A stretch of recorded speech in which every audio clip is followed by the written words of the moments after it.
Timur Tengah, sebuah kawasan yang tak pernah sepi dari berita kerusuhan dan konflik. Dari Suriah, Irak, Libya, hingga Yaman, api peperangan seolah tak pernah padam. Namun, pernahkah kita bertanya, siapa yang menyulut api ini? Banyak yang menuding Amerika Serikat sebagai dalang di balik semua kekacauan ini. Apakah tuduhan itu benar? Hari ini, kita akan membongkar fakta-fakta yang terungkap di balik peran Amerika dalam kerusuhan yang mengguncang Timur Tengah. Hubungan Amerika dengan Timur Tengah sebenarnya sudah terjalin sejak abad ke-20. Seringkali diwarnai oleh kepentingan minyak dan politik perang dingin. Kebijakan luar negeri Amerika selalu menempatkan kawasan ini sebagai prioritas, entah itu melalui intervensi militer, dukungan terhadap rezim tertentu, atau bahkan menggulingkan pemimpin yang dianggap tidak sejalan. Ingat Perang Teluk, atau bagaimana Amerika menempatkan rezim-rezim sekutunya di berbagai negara. Ini bukan fenomena baru. Pola ini sudah berlangsung puluhan tahun dan menjadi fondasi bagi ketegangan yang kita lihat hari ini. Tentu saja, kerusuhan di Timur Tengah tidak terjadi begitu saja. Jauh sebelum konflik meletus, banyak negara di kawasan ini sudah dilanda ketidakstabilan politik dan sosial. Namun, peran Amerika seringkali menjadi bensin yang menyeram api. Invasi ke Irak pada tahun 2003, misalnya, disebut-sebut sebagai pemicu utama kekacauan berkepanjangan di sana. Kebijakan ekonomi seperti sanksi juga seringkali memperburuk kondisi masyarakat dan memicu ketegangan. Jangan lupakan juga pemain eksternal lainnya seperti Rusia dan Iran yang turut menambah rumitnya situasi, menciptakan medan pertempuran proksi yang sengit. Mari kita lihat lebih dekat beberapa contoh konkret. Perang Irak tahun 2003, yang dilancarkan dengan alasan senjata pemusnah massal yang tak pernah terbukti, berhasil menggulingkan Saddam Hussein. Namun, setelah itu apa yang terjadi? Irak jatuh ke dalam jurang kekacauan, perang saudara sektarian, dan menjadi sarang bagi lahirnya kelompok-kelompok teroris baru yang lebih ekstrem. Kekosongan kekuasaan yang ditinggalkan Amerika menjadi lahan subur bagi konflik tanpa akhir. Lalu kita beralih ke Suriah. Ketika perang saudara meletus, Amerika memilih untuk mendukung kelompok-kelompok pemberontak yang menentang rezim Bashar al-Assad. Dukungan ini, baik berupa senjata maupun dana, justru membuat konflik semakin berlarut-larut dan mematikan. Intervensi militer Amerika, meskipun seringkali terbatas pada serangan udara, juga tidak banyak membantu meredakan situasi, malah menambah daftar korban sipil. Di Yaman, ceritanya sedikit berbeda namun polanya sama. Amerika memberikan dukungan militer dan logistik kepada koalisi pimpinan Arab Saudi yang memerangi kelompok Houthi. Hasilnya, Yaman mengalami krisis kemanusiaan terburuk di dunia, dengan jutaan orang menderita kelaparan dan penyakit. Lagi-lagi, kebijakan Amerika justru memperburuk penderitaan rakyat sipil. Kasus Libya juga menjadi contoh tragis. Amerika dan sekutunya di Nauru berperan penting dalam jatuhnya Muammar Gaddafi pada tahun ke-2011. Tujuannya adalah untuk membawa demokrasi. Namun, yang terjadi justru sebaliknya. Libya terpecah belah, dikuasai oleh berbagai milisi yang saling berperang, dan menjadi negara gagal yang penuh kekacauan hingga hari ini. Jadi, apa benang merah dari semua ini? Kebijakan luar negeri Amerika yang seringkali didasarkan pada kepentingan sepihak, entah itu ekonomi atau geopolitik, seringkali membawa dampak destruktif. Dukungan militer dan diplomatik yang diberikan kepada satu pihak seringkali memicu ketegangan lebih besar. Sanksi ekonomi yang bertujuan menekan sebuah rezim, pada praktiknya justru menyengsarakan rakyat biasa dan menciptakan ketidakstabilan sosial. Intervensi militer, baik secara langsung maupun tidak, selalu meninggalkan jejak kontroversi. Serangan udara yang salah sasaran dan menewaskan warga sipil, atau dukungan logistik yang jatuh ke tangan yang salah, adalah cerita yang berulang kali kita dengar. Upaya diplomatik pun seringkali hanya menjadi formalitas tanpa hasil nyata, karena kepentingan strategis Amerika biasanya lebih diutamakan daripada perdamaian itu sendiri. Salah satu aspek yang paling kontroversial adalah peran Amerika dalam membentuk dan mendanai kelompok pemberontak. Dengan dalih mendukung oposisi yang demokratis, Amerika seringkali mempersenjatai kelompok-kelompok yang pada akhirnya memiliki agenda sendiri, bahkan beberapa di antaranya berubah menjadi organisasi teroris yang justru berbalik melawan Amerika. Kebijakan ini, yang bertujuan menggulingkan pemerintah yang tidak disukai, terbukti menjadi bumerang yang memperburuk situasi keamanan di seluruh kawasan. Dampaknya tentu tidak hanya dirasakan di Timur Tengah. Kekacauan ini menciptakan gelombang pengungsi besar-besaran, memicu krisis kemanusiaan global, dan mengubah peta geopolitik dunia. Negara-negara lain, seperti Rusia dan China, melihat ini sebagai kesempatan untuk memperluas pengaruh mereka, seringkali dengan menentang kebijakan Amerika. Akibatnya, Timur Tengah menjadi papan catur bagi kekuatan-kekuatan besar dunia. Reaksi dunia pun beragam. Rusia dan China secara terbuka mengkritik intervensi Amerika, menuduhnya sebagai biang keladi ketidakstabilan. Protes internasional juga seringkali pecah, menentang kebijakan luar negeri Amerika yang dianggap arogan dan merusak. Bahkan di kalangan sekutu Amerika sendiri, banyak yang mulai mempertanyakan efektivitas dan moralitas dari tindakan-tindakan Washington. Jadi, kembali ke pertanyaan awal, apakah Amerika adalah dalang di balik kerusuhan Timur Tengah? Jawabannya tidak sesederhana ya atau tidak. Memang ada faktor internal dan pemain regional lain yang berperan besar. Namun, tidak bisa dipungkiri bahwa kebijakan, intervensi, dan kepentingan Amerika selama puluhan tahun telah menjadi katalisator utama yang memicu, memperburuk, dan melanggengkan banyak konflik di kawasan tersebut. Dari invasi yang gagal hingga dukungan terhadap kelompok yang salah, jejak Amerika terlihat jelas dalam kekacauan yang terjadi. Di sisi lain, kebijakan luar negeri Amerika seringkali ambigu. Mereka mendukung rezim tertentu yang sejalan dengan kepentingan mereka, meskipun rezim tersebut tidak demokratis. Sebaliknya, mereka juga bisa tiba-tiba menarik dukungan dan membiarkan sekutunya jatuh, atau bahkan secara aktif membantu menggulingkannya, seperti yang terjadi di beberapa negara. Selama Perang Dingin, Timur Tengah menjadi salah satu arena perebutan pengaruh antara Amerika dan Uni Soviet. Amerika mendukung negara-negara anti-komunis, seringkali tanpa mempedulikan kondisi internal negara tersebut.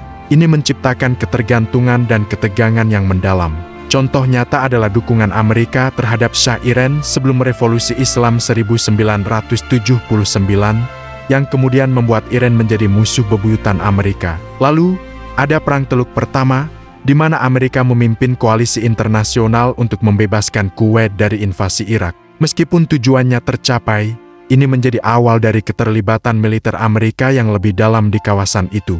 Sekarang, mari kita lihat apa saja penyebab kerusuhan di Timur Tengah dan bagaimana Amerika berperan di dalamnya. Sebelum gelombang kerusuhan yang kita kenal sebagai Arab Spring meletus, banyak negara di Timur Tengah sudah berada di ambang kerapuhan. Ada masalah kemiskinan, pengangguran, korupsi yang merajalela, dan pemerintahan otoriter yang menekan rakyatnya selama bertahun-tahun. Ketidakpuasan ini seperti bom waktu yang siap meledak. Amerika, dengan kebijakannya, seringkali memperburuk situasi ini. Invasi ke Irak pada tahun 2003, misalnya, benar-benar menghancurkan struktur negara dan menciptakan kekosongan kekuasaan.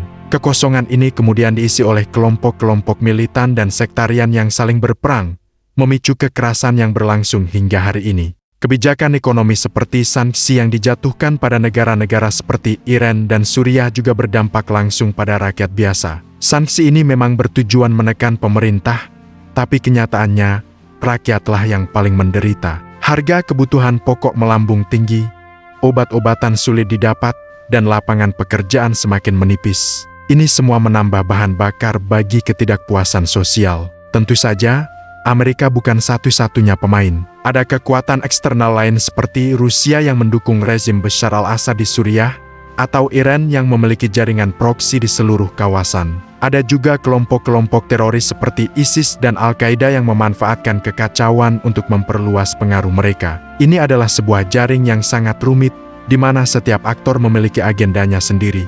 Untuk mendapatkan gambaran yang lebih jelas, mari kita bedah satu persatu peran Amerika dalam beberapa konflik besar. Pertama, Perang Irak tahun ke-2003. Dengan dalih mencari senjata pemusnah massal yang tidak pernah ditemukan, Amerika Serikat dan sekutunya menginvasi Irak dan menggulingkan Saddam Hussein. Hasilnya, bukan demokrasi yang dijanjikan, melainkan kekacauan total. Institusi negara hancur, militer dibubarkan, dan persaingan sektarian antara Sunni dan Syiah meledak menjadi perang saudara. Dari abu kehancuran inilah lahir kelompok ekstremis yang jauh lebih brutal, yaitu ISIS, yang kemudian meneror tidak hanya Irak dan Suriah, tetapi juga dunia. Beralih ke Suriah. Ketika protes damai melawan rezim Bashar al-Assad dimulai pada 2011, Amerika pada awalnya ragu-ragu. Namun, seiring konflik yang semakin memanas, Amerika mulai memberikan dukungan kepada kelompok-kelompok pemberontak yang dianggap moderat. Tujuannya adalah untuk menekan Assad tanpa harus terlibat langsung secara militer. Tapi, kenyataannya di lapangan sangat kompleks. Senjata dan dana yang diberikan seringkali jatuh ke tangan yang salah, termasuk kelompok-kelompok jihadis. Intervensi militer Amerika, terutama serangan udara melawan ISIS, memang berhasil menekan kelompok itu, tetapi juga semakin merumitkan medan perang yang sudah penuh sesak oleh berbagai kekuatan asing. Selanjutnya, kita lihat Yaman. Di sana, perang saudara berkecamuk antara pemerintah yang didukung oleh koalisi pimpinan Arab Saudi dan kelompok pemberontak Houthi yang didukung Iran. Amerika Serikat memainkan peran kunci di balik layar dengan memberikan dukungan militer dan logistik kepada koalisi Saudi. Ini termasuk penjualan senjata canggih, pengisian bahan bakar di udara untuk jet-jet tempur, dan bantuan intelijen. Dampaknya sangat mengerikan. Perang di Yaman telah menciptakan salah satu krisis kemanusiaan terburuk di dunia. Jutaan orang kelaparan, wabah penyakit menyebar, dan infrastruktur sipil hancur lebur akibat serangan udara. Banyak pihak mengkritik Amerika karena dianggap ikut bertanggung jawab atas penderitaan rakyat Yaman. Terakhir, Libya. Pada tahun 2011, Amerika bersama NATO melancarkan intervensi militer untuk melindungi warga sipil dari pasukan Muammar Gaddafi. Intervensi ini berhasil membantu pemberontak menggulingkan dan membunuh Gaddafi. Namun, setelah Gaddafi jatuh, tidak ada rencana yang jelas untuk masa depan Libya. Negara itu terjerumus ke dalam kekacauan, terpecah belah oleh milisi-milisi yang saling berperang memperebutkan kekuasaan dan sumber daya minyak. Hingga hari ini, Libya masih belum stabil dan menjadi surga bagi penyelundup manusia dan kelompok teroris. Dari Irak, Suriah, Yaman, hingga Libya, kita bisa melihat pola yang sama. Intervensi Amerika, baik langsung maupun tidak langsung, seringkali berujung pada kekacauan yang lebih besar dan penderitaan jangka panjang bagi rakyat sipil. Kebijakan luar negeri Amerika di Timur Tengah adalah kombinasi kompleks antara dukungan militer, diplomasi, dan tekanan ekonomi. Mari kita lihat dampaknya lebih dalam. Dukungan militer Amerika bisa berupa penjualan senjata, pelatihan pasukan, atau bahkan pangkalan militer di negara-negara sekutu seperti Arab Saudi, Qatar, dan Uni Emirat Arab. Tujuannya adalah untuk menjaga stabilitas versi Amerika dan melindungi kepentingan mereka, terutama pasokan minyak. Namun, dukungan ini seringkali memperkuat rezim-rezim otoriter dan membuat mereka merasa kebal hukum, sehingga mereka bisa menindas rakyatnya sendiri tanpa takut konsekuensi. Di sisi lain, ada sanksi ekonomi. Amerika sering menggunakan sanksi sebagai senjata untuk menekan negara-negara yang dianggap musuh, seperti Iran. Sanksi ini melumpuhkan ekonomi negara target, membatasi akses mereka ke pasar global, dan membuat hidup rakyatnya menjadi sangat sulit. Logikanya, tekanan ekonomi ini akan memicu rakyat untuk memberontak melawan pemerintah mereka. Tapi seringkali, yang terjadi adalah sebaliknya. Rakyat justru semakin bersatu di belakang pemerintah mereka untuk melawan apa yang mereka anggap sebagai agresi asing. Selain itu, kebijakan Amerika yang sering dianggap standar ganda juga memicu kemarahan. Amerika berbicara tentang demokrasi dan hak asasi manusia, tetapi pada saat yang sama mendukung rezim-rezim yang paling represif. Inkonsistensi ini merusak kredibilitas Amerika dan membuat banyak orang di Timur Tengah merasa skeptis terhadap niat baik Washington. Ketika diplomasi gagal, Amerika seringkali beralih ke intervensi militer. Bentuknya bisa bermacam-macam, mulai dari pengiriman pasukan darat seperti di Irak dan Afghanistan, serangan udara presisi menggunakan drone dan jet tempur, hingga dukungan logistik dan intelijen untuk pasukan sekutu. Di atas kertas, tujuannya adalah untuk mengalahkan teroris, melindungi warga sipil, atau menggulingkan diktator yang kejam. Namun, di lapangan, hasilnya seringkali jauh dari ideal. Serangan udara, meskipun diklaim presisi, tidak jarang salah sasaran dan menewaskan warga sipil tak berdosa. Peristiwa seperti ini memicu kemarahan dan kebencian, bahkan bisa mendorong sebagian orang untuk bergabung dengan kelompok ekstremis sebagai bentuk balas dendam. Ini adalah sebuah ironi yang tragis. Operasi militer yang bertujuan memberantas terorisme justru bisa menjadi pabrik yang menciptakan teroris baru. Selain korban sipil, intervensi Amerika juga seringkali gagal membangun perdamaian yang berkelanjutan. Setelah rezim digulingkan, Amerika dan sekutunya seringkali tidak memiliki strategi jangka panjang yang komprehensif untuk membangun kembali negara tersebut. Akibatnya, Yang terjadi adalah kekosongan kekuasaan, perang saudara, dan kegagalan negara. Seperti yang kita lihat di Libya dan Irak, upaya diplomatik memang ada, seperti perundingan damai atau mediasi, tapi seringkali tidak membuahkan hasil karena kurangnya kepercayaan antara pihak-pihak yang bertikai dan kepentingan geopolitik yang saling bertentangan. Salah satu aspek yang paling kontroversial dari kebijakan Amerika adalah keterlibatan mereka dalam mendanai dan mempersenjatai kelompok-kelompok pemberontak. Ini bukan hal baru. Sejak era Perang Dingin, Amerika telah menggunakan strategi ini di berbagai belahan dunia untuk melawan pengaruh Soviet. Contoh paling terkenal adalah program Operation Cyclone di Afghanistan pada tahun 1980-an, di mana CIA secara besar-besaran mendanai dan mempersenjatai para mujahidin untuk melawan invasi Soviet. Program ini memang berhasil mengusir Soviet, tetapi banyak dari pejuang yang didukung Amerika ini kemudian menjadi cikal bakal Al-Qaeda dan Taliban. Sejarah seolah terulang kembali di Suriah. Dalam upaya untuk menggulingkan Bashar al-Assad, Amerika melalui CIA menjalankan program rahasia untuk melatih dan mempersenjatai kelompok pemberontak yang dianggap moderat. Namun, medan perang Suriah sangat cair dan kompleks. Garis antara kelompok moderat dan ekstremis seringkali kabur. Senjata yang dipasok Amerika dilaporkan sering berpindah tangan atau dijual di pasar gelap, dan akhirnya jatuh ke tangan kelompok-kelompok jihadis seperti Jabhat al-Nusra, yang merupakan cabang Al-Qaeda di Suriah. Akibatnya, kebijakan yang bertujuan untuk melemahkan satu musuh justru secara tidak sengaja memperkuat musuh lainnya yang bahkan lebih berbahaya. Kebijakan mendukung oposisi ini seringkali memperburuk perang saudara, memperpanjang konflik, dan meningkatkan jumlah korban jiwa. Ini adalah permainan berbahaya yang konsekuensinya seringkali tidak dapat diprediksi dan sulit dikendalikan. Kekacauan di Timur Tengah tidak hanya berdampak pada kawasan itu sendiri, tetapi juga memiliki efek domino secara global. Amerika, sebagai salah satu aktor utama, memainkan peran sentral dalam dinamika ini. Kebijakan luar negeri Amerika di Timur Tengah secara langsung mempengaruhi hubungan internasional. Ketika Amerika memutuskan untuk menginvasi Irak, banyak sekutu tradisionalnya seperti Prancis dan Jerman menentang keras, menciptakan keretakan dalam aliansi transatlantik. Sebaliknya, negara-negara seperti Rusia dan China seringkali mengambil posisi yang berlawanan dengan Amerika dalam konflik seperti di Suriah. Mereka melihat intervensi Amerika sebagai upaya untuk memperluas hegemoni dan seringkali menggunakan hak veto mereka di Dewan Keamanan PBB untuk memblokir resolusi yang didukung oleh Washington. Ini mengubah Timur Tengah menjadi papan catur geopolitik global, di mana setiap langkah oleh satu kekuatan besar akan direspons oleh kekuatan besar lainnya. Selain itu, ketidakstabilan di Timur Tengah juga memicu krisis pengungsi terbesar sejak Perang Dunia Kedua. Jutaan orang dari Suriah, Irak, dan negara-negara lain terpaksa melarikan diri dari rumah mereka, mencari perlindungan di negara-negara tetangga dan Eropa. Gelombang pengungsi ini menciptakan tantangan sosial, ekonomi, dan politik yang besar di negara-negara tujuan, bahkan memicu kebangkitan gerakan-gerakan nasionalis dan anti-imigran di Eropa. Jadi, kebijakan Amerika di satu kawasan terpencil bisa memiliki dampak yang terasa hingga ke seluruh penjuru dunia.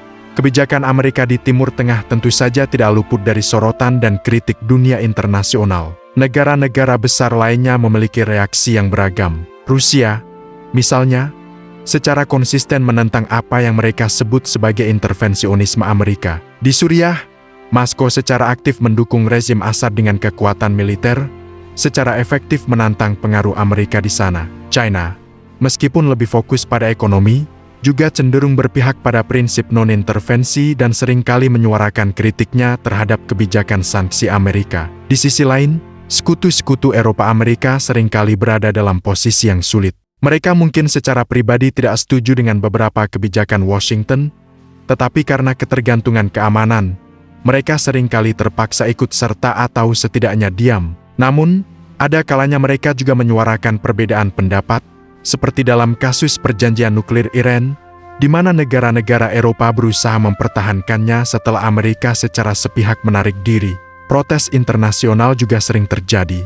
Jutaan orang di seluruh dunia turun ke jalan untuk memprotes invasi Irak pada tahun ke-2003. Kritik tajam juga datang dari berbagai organisasi hak asasi manusia dan lembaga internasional terkait korban sipil akibat serangan drone, dukungan terhadap rezim represif, dan peran Amerika dalam krisis kemanusiaan di Yaman. Intinya, Dunia tidak tinggal diam.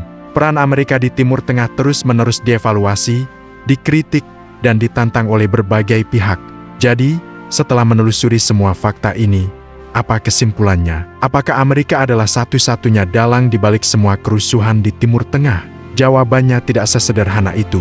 Tentu saja, faktor internal seperti korupsi, pemerintahan yang buruk, dan ketegangan sektarian sudah ada jauh sebelum intervensi Amerika. Namun, tidak dapat dipungkiri bahwa kebijakan luar negeri Amerika selama beberapa dekade terakhir telah menjadi faktor pendorong yang signifikan, yang seringkali memperburuk situasi yang sudah rapuh, bukan memperbaikinya. Dari invasi yang menciptakan kekosongan kekuasaan, dukungan terhadap kelompok pemberontak yang menjadi bumerang, hingga dukungan terhadap sekutu yang melakukan pelanggaran hak asasi manusia. Jejak campur tangan Amerika terlihat jelas dalam banyak konflik di kawasan itu. Amerika mungkin tidak menyalakan api pertama, tetapi mereka seringkali menuangkan bensin ke dalamnya. Penting bagi kita untuk memahami peran kompleks ini, bukan untuk menyalahkan satu pihak secara membabi buta, tetapi untuk belajar dari sejarah.